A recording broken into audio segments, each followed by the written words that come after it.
Hello, welcome to African Voices Changemakers.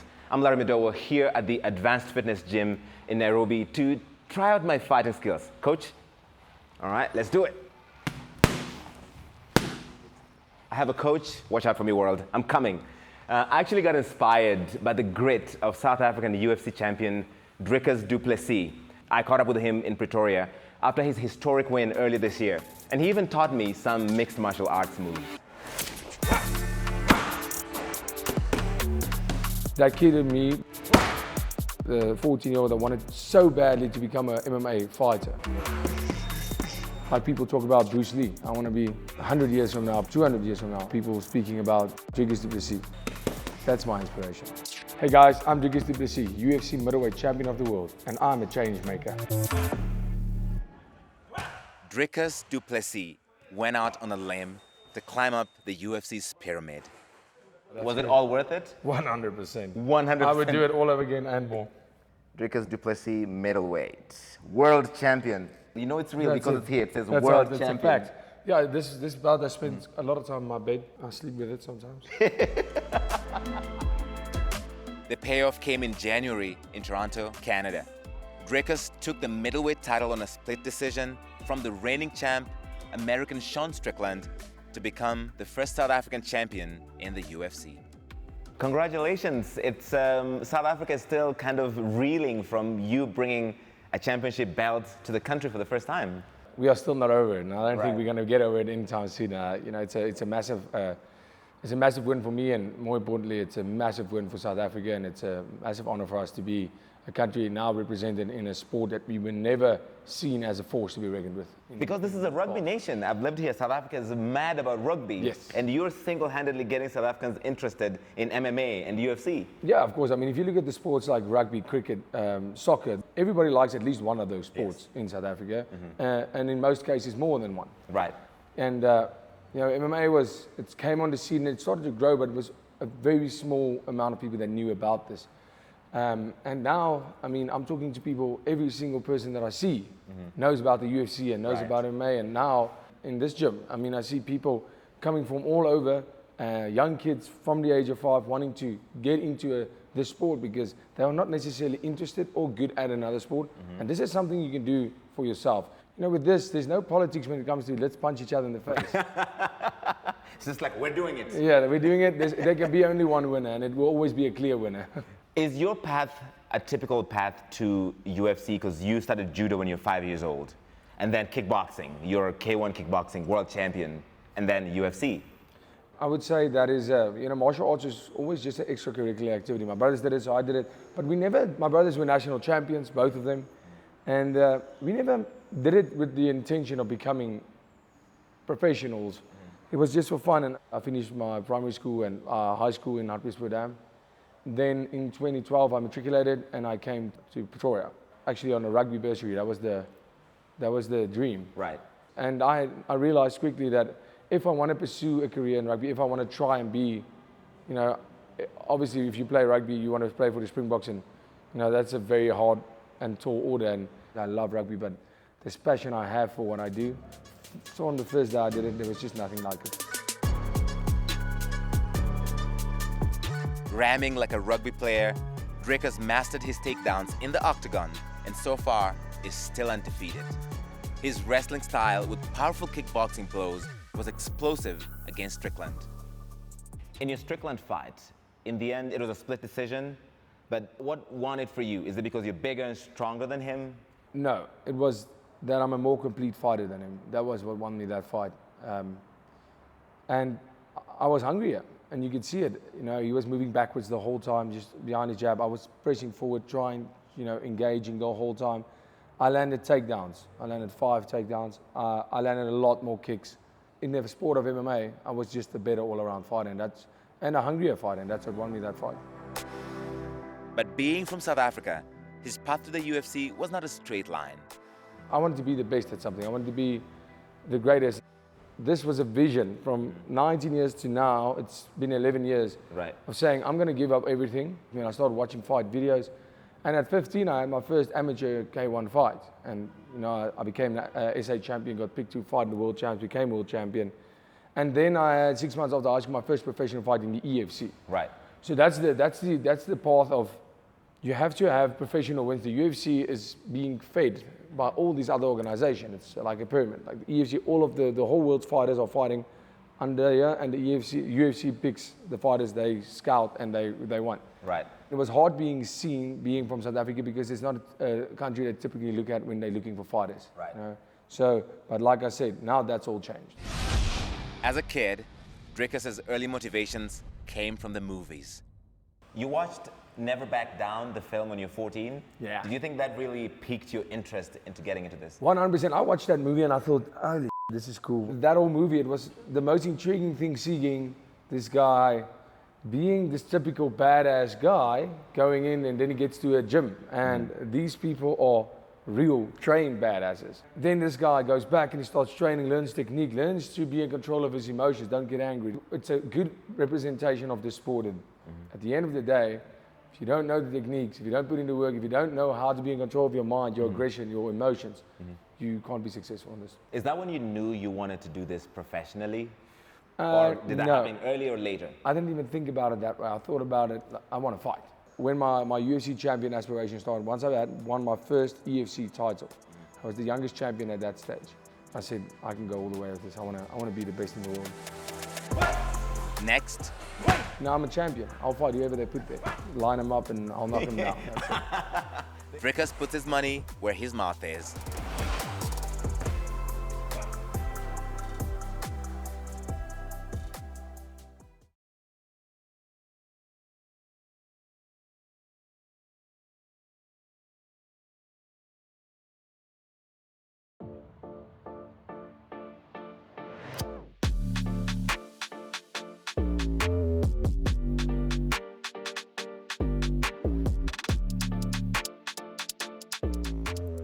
Welcome back. What separates these warriors from the rest of us? Maybe Kenya's Muay Thai African champion, Martin Achebi, has the answer to that. So Martin, how did you get into fighting? I wouldn't say. I just got myself into fighting because I grew up in Kayole. Yeah. So it's an underprivileged background here in Nairobi. Underprivileged background in Nairobi. I think fighting chose me. Fighting chose you. Yeah, fighting chose me. I never chose fighting. Yeah. Is there anybody you want to follow in their footsteps? In their football, I'm watching a lot of people, but I'm watching like Crawford. We're watching like Kamaru Usman, John Jones. But then again, you know, for me, I'm always looking up to myself. As much as I want to follow these footsteps, but I want to do better than them. That's what. That's Achebi. Yeah.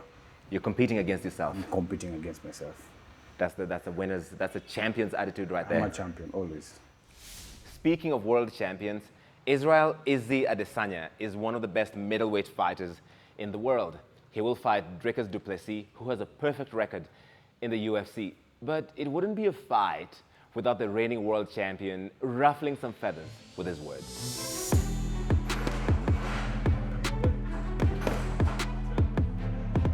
You say you're not just the first South African UFC middleweight champion, you're the first African champion. Yes.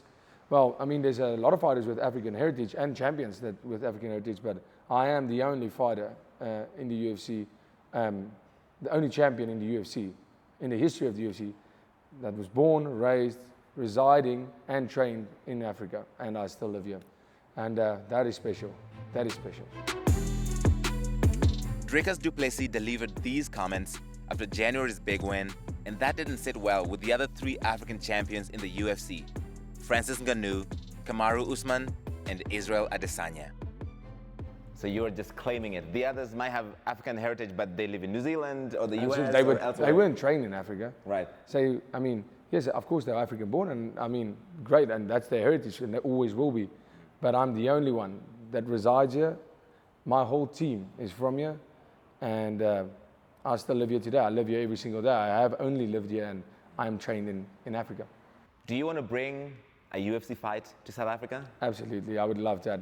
Firstly, just bring it to Africa. Yes. But, you know, even sweeter, bring it to my home country, bring it to South Africa, and I think it will be massive. You know, we've had the Rugby World Cup, we've had the Soccer World Cup. Right. This will be, I'm just getting goosebumps just thinking about it. Could it happen? Absolutely. Are you working on it? Yes. Do you have a potential matchup? Who would you fight? Well, I mean, the Israel Adesanya fight is a fight that everybody wants to see. Yes. And for me, I honestly don't care. People are like, who do you want to fight? I want to fight Izzy because that's the fight that people want to see. But that being said, it would be better fighting Izzy on African soil. That's first prize, but you know, it's going to take some time to make this happen. So, I mean, if they want to do Izzy right now, I'm happy. I was injured. I'll be ready to fight from June, July. Well, from June, I'll be ready to fight in June if they need me. You know, I'm a champion. I'll fight whoever they put there. You know, they can just line them up and I'll knock them down. That's it. A few weeks after we shot this interview, the UFC announced their next event, dubbed UFC 305, with Dricus Du Plessis and former champ Nigerian Israel Izzy Adesanya as headliners. Instead of an African host nation, the fight will be in Australia, where Izzy resides, but it will be the first UFC main event featuring 2 African fighters. Is Israel Adesanya up for the fight, do you think? Yes, he was champion for a long time. He then lost his belt to Alex Pereira, got the rematch, beat Alex Pereira, then lost again to Sean Strickland. So that's 2 losses in 3 fights. That doesn't, so the first rematch I 100% understand was a close fight firstly, and he was champion for I think 6 years. So he deserved that rematch, he definitely did, but does he deserve a rematch directly after losing his belt again?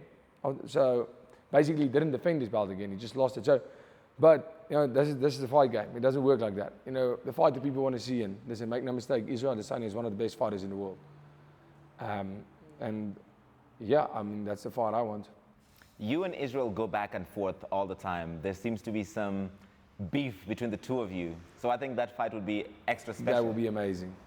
So that you can settle it once and for all? Yeah, of course. This is the best way. Let's settle it like in the old days. You know, let's step outside and see who wins. He says his confidence comes from South African grit, but also from being underestimated as a technical fighter. Being humble and being confident isn't mutually exclusive. I believe you should always stay grounded 100%. But when I come to my craft, I know what I have and I know what I can do and what I put in, and that's where my confidence comes from. When you won, you said, this is history. South Africa, now they know what we know. What did you mean? Exactly that. I mean, I don't think the world realizes what we are willing to do to win. We saw that in the Rugby World Cup. We've seen that in so many aspects, and we saw that in me. Now, I've been written off in every single fight. This guy doesn't fight good, he's not good enough. As soon as he hits that top 10, he's going to lose. He will never beat Whittaker, beat Whittaker. He will never become a champion, becomes champion. Right. And I said, hulle weet nie wat ons weet nie. They don't know what we know. And that was after I beat Whittaker. And what they don't know is we are willing to do whatever it takes. South Africans, we are built different. I always say we are built different. Mentally, physically, people don't realize, only South Africans understand this if we are representing that flag. No matter what the sport, no matter what it is. And that's what they don't know. And now they know that. Next, we see how the success of Dricus Du Plessis fuels young fighters to reach their dreams.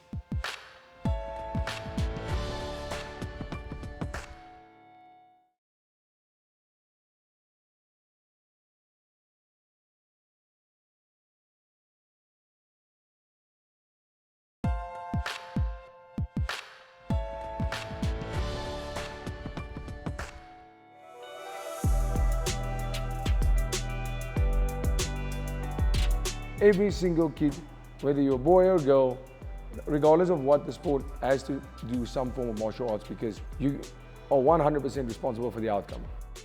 Dricus Du Plessis' career and success inspires young fighters all over the globe. We saw the impact firsthand when some of them couldn't wait to meet the champ. What's up, Barry? How are you, man? This is the impact of the champ. Let's take a photo, gents. Awesome, gents. Hi. Awesome.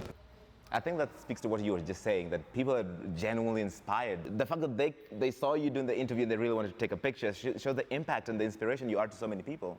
Yeah, absolutely. I mean, and it's incredible to see because I was looking at these fights and looking at a guy like Anderson Silva, who was an absolute hero to me, and I looked at him and I was like, damn, I want to be like that guy. Tell me about your nickname, Still Knox. Yes. How did that come about? Yeah, so just before my professional debut, all these guys had these fighter names. All fighters had names, and I was 19 years old. I said, guys, I need a name. I spoke to my brother and friends. I was like, we need to come up with a name. I need a fighting name. And my amateur record was 33 fights with 30 knockouts. And my brother, he said, Still Knock sleeping tablet? I said, no. And he said, it's a very strong, like Schedule 6 sleeping tablet. And you knock people out, or you just choke them out. And he said, let's do it Still Knocks. And I said, well, it's the best we have for now.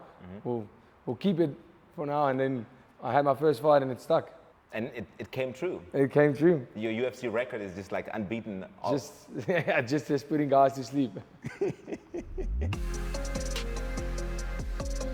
There's lots of kids who are starting out. Some of them are doing karate or judo or boxing. Is there one predictor to a likelihood? Is that one predictor that can lead to a UFC career? 100%. Any form of martial arts. That's what I always say. And that's what's so incredible for me, the influence that this fight had. Yeah. I'm talking about small towns where they tell me the wrestling gym. Yes. The numbers doubled within the first month after my fight. Wow. A karate gym. It doesn't really matter what type of martial arts it is. Just get going, and even if you don't want to pursue a career in this, just for fun, it teaches you so much about life, discipline, hard work. You get out what you put in. Mixed martial arts are gaining popularity all across Africa. And those efforts and hard work are visible right here in Nairobi. Martin Echebi is just 23. He started fighting when he was 9 years old, and he's an up-and-coming fighter here. Martin, is your ambition to end up in the UFC, and what does that path look like? Yeah, not really, but then again, Muay Thai, for Muay Thai, my ambition by then wasn't, I didn't even know UFC, but as times goes by, as I became an East African champion, became African champion, national champion, then my focus was going into the UFC. Yeah, it was tough because a lot of fighters in the UFC are doing stand-ups. Like if you see champions like Adesanya is a kickboxer, also a boxer. So for me, that was my path, taking Muay Thai to go to find my way to the UFC. Yeah. That's actually what I wanted to ask you about, because a lot of UFC fighters, the champions, came up from boxing or kickboxing. Dricus Du Plessis began with kickboxing. So what is the difference between, say, boxing, kickboxing, and Muay Thai? Once you're in a boxing ring, there are rules. You only punch your head and the stomach alone, so you don't go past that. Right. And then when you come to kickboxing, kickboxing is kind of similar with Muay Thai. So we use elbows, knees, punches, and kicking. So that's the difference between both. Okay. So teach me a simple move. Yes, Again, I'm a beginner, I've never done this before. It's okay. So go easy on me. I'll be easy on you. Right. So you put your left foot forward. Left foot forward. This is our stance. So Yes. once you're here, Right. you want to attack me. Okay. So what I want you to do is just stretch your arm, left arm, Right, left arm. from here. From here? So I expect you to punch. Okay. But then again, make it shorter, move in with your knee. Right. With your hip. So here, then you move in. Your hip. Okay. Yeah. So this- You stretch, then Yeah. boom. This. Yeah, exactly. That's how you work it out. But if I get that correctly, that's terrifying. It's terrifying, yes, but then you're done. He's done. Because you're either aiming here or here. This is why you say it's deadly. So right now, okay, you start from up. Right, Up, this is from your up, defense. this way. So you just up, your fist, you're Yeah. punching here. So my expectation is My expectation is to punch you, then and again, then do this? Short, yeah. Yes. But you don't turn. I don't turn. You just step in with your left foot. Step in. Bam, bam, hip. Just Okay. use your hip. Okay. Okay. This? Power comes from the hip. Exactly. Okay. Yeah. Up. That's a simple move. All right. Yeah. That's terrifying. It is. You know what else is terrifying? This. Put your hand around. Adjust this way. Yeah. Dricus Du Plessis showed me how to perform one of his power moves in the UFC. That's next. Oh my goodness. This is it.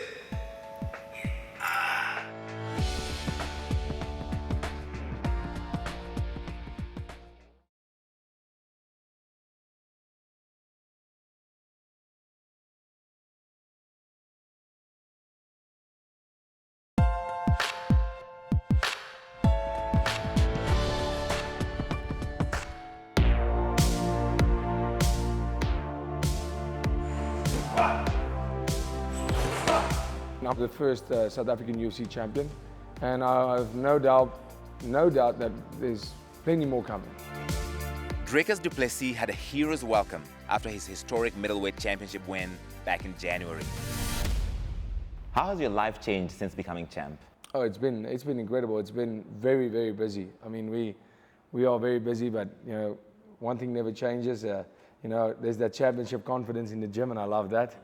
But life changed for not just for me, for everyone around me. Just in terms of how we conduct ourselves, because I can see in my team how these people start believing, the other professionals in my team, seeing all these young guys coming up and doing exactly what I'm doing, mimicking. Right. The blueprints are there. Right. We are ready to become world champions, and now you see guys just working at every single day. You've had 7 UFC fights, won all of them, 4 knockouts.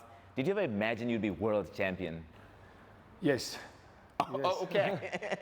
No doubts. No doubts. There was times where it felt like, geez, maybe this is not going to happen. Imagine, but I would immediately stop myself if any of those thoughts ever came to mind, and said, no matter what happens, no matter how this plays out, my life will not end without me being a world champion. And everything I did was to become a world champion.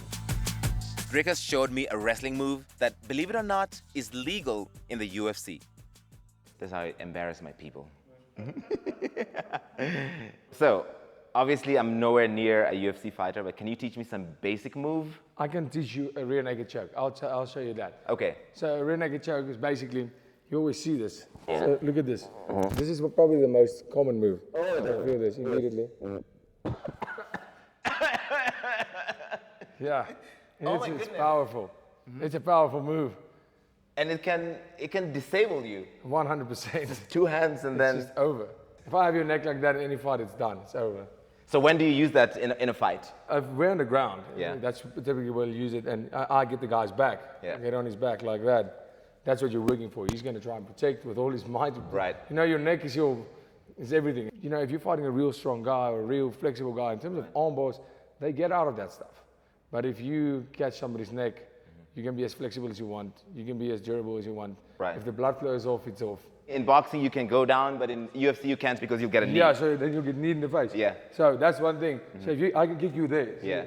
And that is a completely different sport to boxing. So boxing, you see they fight like this a lot. Because you're only expecting, in boxing, you're expecting But this. I mean, now I can kick you there. Yeah. I can kick you there. I can kick Oh, your head. everything You counts. see, so look. Oh. Wow. Champ, what's in your future? Well, defending my belt, that's the immediate future. Defending my belt maybe once, 2, 3 times. I would like 3 times, defend my belt 3 times. Then see what's happening in the weight above me. Try and get go for that second world title. It's something that, it's in the future, not the near future, but it's in the future plans. And that's our show. Thank you so much for watching. All our episodes are on our website, cnn.com/African Voices. Our thanks to Advanced Fitness Gym here in Nairobi for having us. I'm Larry Madowo, and I'll see you next time.